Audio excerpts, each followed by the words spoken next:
ஒரு நல்ல professional friend அப்படின்னு நீங்க நினைச்ச யாராவது ஒருத்தங்க இருக்காங்களா? ஆனா அந்த புண்டட்டி செத்துட்டா, அவளுக்கு ஏதாவது ஆயிட்டா, அப்ப கல்யாணம் பண்ணலாம்ல. அது தப்பில்ல தானே? சொல்லு, அது தப்பில்ல தானே?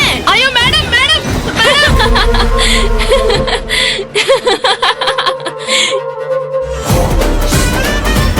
அது தப்பில்ல. அப்ப தப்பில்ல. அந்த பொண்டாட்டிக்கு ஏதாவது ஆயிட்டா, அவ செத்துட்டா, அப்ப தப்பில்ல. அது தப்பே இல்ல.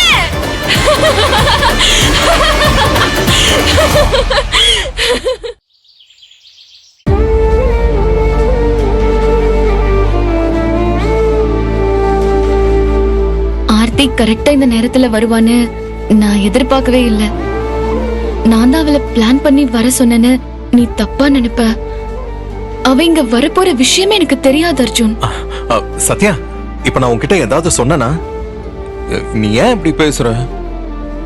நான் ஒன்னும் நீ என்ன செஞ்சாலும் தப்புன்னு சொல்ற ஆள் கிடையாது. சரி, இப்ப என்ன பண்றது? ஆர்த்தி என்ன நம்பி வந்துட்டா. அவளுக்கு இன்னைக்கு கண்டிப்பா எம்பசி போயே ஆகணும். நாமளும் கவுன்சிலிங் அட்டென்ட் பண்ணணும். ஆனா நாம போக வேண்டிய ரூட்டும் எம்பசிக்கு போக வேண்டிய ரூட்டும் அப்படியே ஆப்போசிட்டா இருக்கும். டைமும் கிட்டத்தட்ட ரெண்டுமே ஒரே டைம் தான்.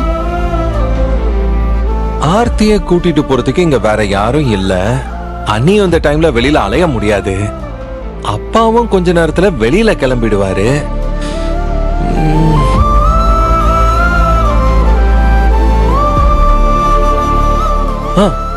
சத்யா, நான் வேணா நம்ம லாயர் கிட்ட பேசி பார்க்கட்டுமா?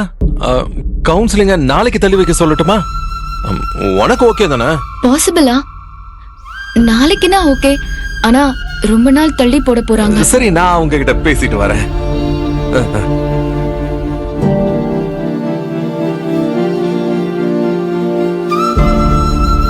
ஹலோ ஹலோ மேடம்,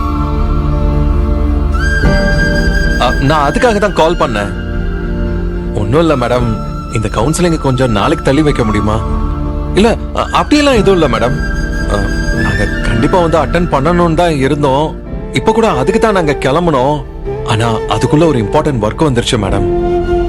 ஐயோ, அப்படியெல்லாம் வேணாம் மேடம். மேடம், நாளைக்கு எங்களுக்கு ஓகே தான் madam. Okay madam, thank you.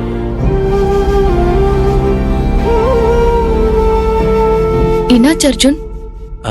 Lawyer okay சொல்லிட்டாங்க. ஒரு நாள் தானே, அதனால அவங்களே பேசி அட்ஜஸ்ட் பண்ணிக்கிறதா சொல்லிட்டாங்க. சரி, கொஞ்ச நேரத்துல எவ்வளவு டென்ஷன் ஆயிருச்சுல. நாளைக்கு கண்டிப்பா கவுன்சிலிங் போயிடலாம். சரி, அதான் நான் பேசிட்டேன்ல, அடுத்து ஆக வேண்டியதை பாரு. நான் ஆர்த்தி கூட எம்பசி போயிட்டு வந்துடுறேன். எனக்கு தெரிஞ்ச அவ அப்படியே ஊருக்கு கிளம்புவான்னு தான் நினைக்கிறேன். சத்யா இல்ல, எங்க தனியா போற? நான் தனியா போகலையே, ஆர்த்தியை கூட்டிட்டு தானே போறேன்.